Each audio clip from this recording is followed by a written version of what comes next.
Motorcunun Gücesi'nden herkese merhaba. Bugünkü rotam Balıkesir, Ayvalık. Ayvalık'a geldiğinizde sizi tarihi doku karşılayacak. O halde gelin birlikte sizlerle gezelim, görelim, öğrenelim.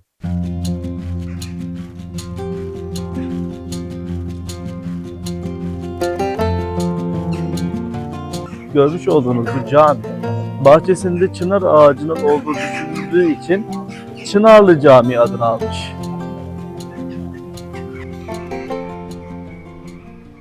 Çınarlı Camii'ne geldiğinizde apsisin hala eski günlerdeki gibi ihtişamını koruduğuna şahit olabiliyorsunuz. Ortodoks kilisesi olarak yapılan bu yapı Cumhuriyet'in ilk yıllarında camiye çevrilmiş. Benim burada dikkatimi çeken şey şu oldu. Bu minber kaç yıllık bilmiyorum. Belki de kiliseye ait, onu da bilmiyorum ama şöyle tek bir ayak üzerine çıkartılmış. Tek bir sütun üzerinde duruyor. Bu benim dikkatimi çok çekti. Üzerindeki işlemeler daha keza çok harika duruyor. Çınarlı Camii'ne geldiğimizde Ayvalık'ta bizi karşılıyor. O zaman hız kesmeden rotamıza devam edelim.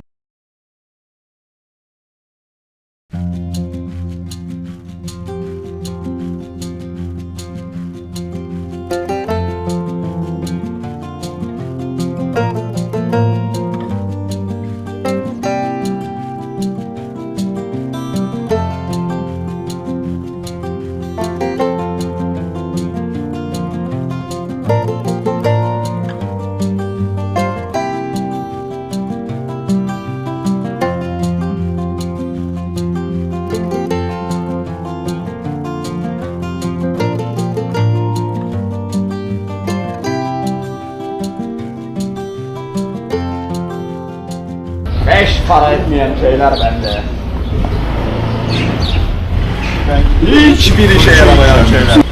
Okusan ne olur, okumasan ne olur. Asıl okursan ziyan zibil olursun daha çok. Hayatın kayar okursan. Canın çıkar makarnadan okursan. Bir akşam çıbık makarna, bir akşam düdük makarna. Ben ne yapayım böyle okumayı? Allah Allah. Abi harikasın ya. Okuyacaksın da eline bir şey mi geçecek sanıyorsun? Lama Daha girersin. çok masraf. Lama girersin. Ben insanı yaşamaktan soğuturum. Bunalıma sokarım insanı ben. Tam bir karabasanım ben.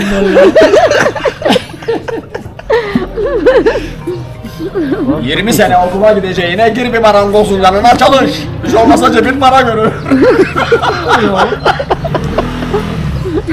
20 sene okula gideceksin, 20 sene de iş arayacaksın, zaten ömrün bitti. Ben insanı yaşamaktan soğuturum.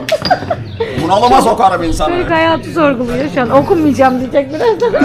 Bana soracak olursan hiç yaşama, öl daha güzel.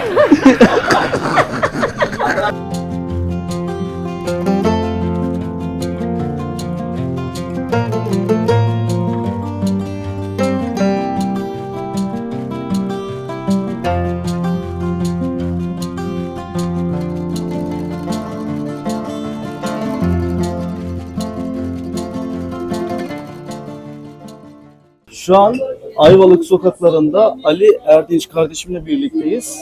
Sizi biraz tanıyabilir miyiz? Adım Ali. Köken olarak buralıyım. Macırız. Midilli göçmeni. Babam dede tarafı Selanik ama Edremit'te doğdu. Evet. Yani Ali kardeşim hep buralı. Buraya geldiğimde ilginç birkaç bilgi vermişti bana. Kendisinden öğrendiğim ilk şeylerden bir tanesi eşek kapısıydı. Bu eşek kapısı dediğimiz şey Ya, nedir? küçük kapılara genelde eşek kapısı diyorlar. Rum evlerine daha çok var. Aslında yük geçirmek için de deniliyor. Tabii başka deyimler de vardır. Bizim bildiğimiz bu kadar. Anladım. Aktarmalar değişiyor sanırım. Yani bir de bana ufak bir bilgi vermiştiniz. Bu zengin şeyler. Evet, zengin Rum evlerin altı komple sağanlık. Yani su deposu. Evet. Yani su tedariğini sular kesildiğinde oradan karşılıyorlar. Ve böylece susuzlukta kalmıyor. Evet. Evet, çoğu Rum evinde var. Evet. Yani bu bölgeyle alakalı bize söyleyeceğiniz bir şeyler var mı? Mesela Macaron diye biliyoruz biz. Macaron Mahallesi mercan köşk vardı her evde. Daha önce. Mercan köşk bitkisi çok faydalı bir bitki. İlaç olarak da kullanıyorlardı. Zamanla o macaron olarak bıraktı kendine. Yani bu bölgede o Evet. kendisi vermiş oldu. Evet. Siz burada Petra'da, evet. Petra'yı- Petra dünya mutfağı, sushi'ler, kokteyl çeşitleri, imza kokteylleri, aklınıza gelebilecek her türlü menü bulunmaktadır.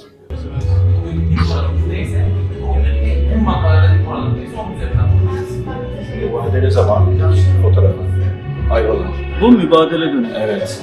O mübadele dönemi, göç döneminde. Hı hı, şu zaten gemiyle şey yapabiliyoruz. Ana caddedeki eski liman, yani şu anki yeni liman, evler falan belli. O dediğim gibi burada kilise var. Şu kilise, aşık. Yani Cennet Tepesi'ndeki eski kilise. En büyük çanlardan bir Evet, tanesi bu dünyanın en kilisedeydi. büyük çanlardan birisi bu kilise. Şu an yalnız Bergama'ya gitti. Bergama Müzesi'nde şu anda. Evet, dünyanın en büyük çan kiliselerinden, kilise çanlarından. Bergama Biri- Müzesi'nde.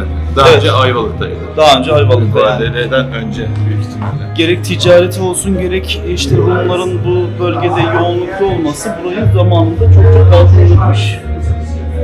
Hatta yanlış bilmiyorsam Osmanlı Devleti döneminde burası bayağı bir önem. Ticarethaneydi burası. Ticaret- Özel bir ticarethaneydi. Zeytinyağı yani. Yanlarda tüm zeytinyağı yeri var. Dükkanı var özel olarak, özel bir markada. O da yerli üretimcisi. Burada mı? Evet. Tabii. Buyurun.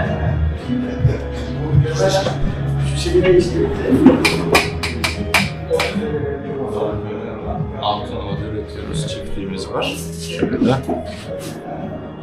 Bu zeytinyağı. Evet. Burada şey yapılıyor. Hani eski sistem soğuk sıkma. Evet, sorusu. Eski sistem. Hepsi organik %100. Hiçbir katkı maddesi yok. Burada değişik ürünler gibi elma sirkesi, yani aklınıza ne geliyorsa mandalin, balzamik sirkeler. Bodrum mandalinası çeşnili Evet. zeytinyağı. Evet, kesinlikle. Çok ilginç. Şöyle mesela grup var. Bunun gibi. Bu şekilde bir Evet. seçenek. Yani gerçekten farklı Tabii, şeyler varmış. Çok farklı. Yani ben de ilk defa böyle bir şey görüyorum. Gerek normal zeytinleri bu şekilde paketlenmiş. Bu şekilde de alabiliyorsunuz. Gerekse Tekne de alabilirler, üçlü paket. alıç sirkesi görüyorum mesela şu an. Daha sonra üzüm sirkeleri var. Mandalina özütlü var. Balzamik sirke var. Balzamik sirke. Erken hasat soğuk sıkım var. Bodrum mandalinası var. Bu da erken hasat. Bu organik nar ekşisi. %100 organik, hiçbir katkı maddesi yok. Evet. Yani bu tarz şeyler görmek Ayvalık'ta hala eskiye dair çok mutlu etti. Ali kardeşime çok teşekkür ediyorum. Rica ederim, ne Verdiği demek. bilgilerden. Gerekse bize böyle güzel bir yeri göstermesinden. Şöyle mekan da çok güzel. Böyle göstermek istiyorum. Buraya yine şey adıyla ulaşabiliyorlar değil mi? Ya Olivanlara yine Petra'dan da ulaşabilirler zaten aynı. Petra'dan ya da Oliva Mor'dan da ulaşabiliyorsunuz.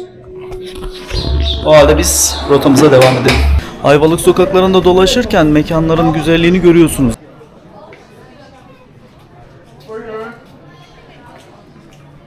Dikkatimizi çeken şey şu olmuştu.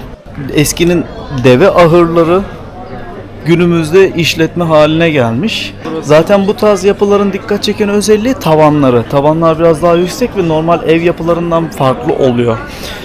İşte bu şu an ekranda görmüş olduğunuz yerde o eski Ayvalık'ın deve ahırlarından biri günümüzde bu şekilde işletme olarak kullanılıyor. Şu an Ayvalık'ın Kahveciler Sokağı denilen yerinden geçiyoruz. Buraya geldiğinizde koruk suyu, kaynar, reyhan şerbeti, buna benzer şeyler içmeniz de söz Kaynar. konusu. Ayvalık'ta, sadece Ayvalık'ta değil, herhangi bir yerdeki bir Rum evinde karşılaşacağımız tipik bir manzara var. O da şu: eğer eviniz köşe başındaysa ve evinizin büyüklüğü şu an arkamda gördüğünüz gibi ne kadar büyükse, bu sizin aslında gelirinizi gösteriyor. Sadece ev yapısına bakarak, evin büyüklüğüne bakarak ve köşe başında durmasına bakarak şu yorumu yapabiliyorum: bu evin sahipleri zenginmiş. Muhtemelen de bu ev sahipleri ya zeytincilikle, işliklerle ya da e, başka odun, kömür buna benzer ticaret işleriyle uğraşan kişiler. Bunu nereden anlıyoruz? Bunu şuradan anlıyoruz. Evimizin normal bir girişi varken bir de yan tarafta bu evin bir de küçük bir kapısı oluyor. İşte bu tarz küçük kapılara eşek kapısı deniyor. Eşek kapısı denmesinin nedeni ise şu. Siz ticaretle uğraşıyorsunuz.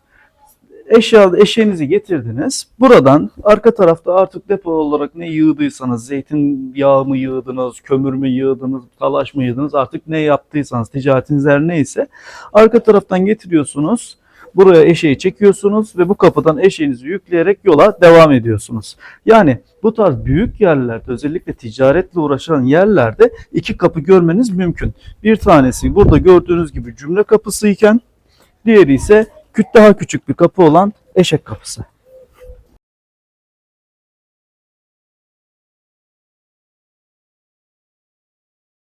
Bir Ayvalık turunun sonuna geldik.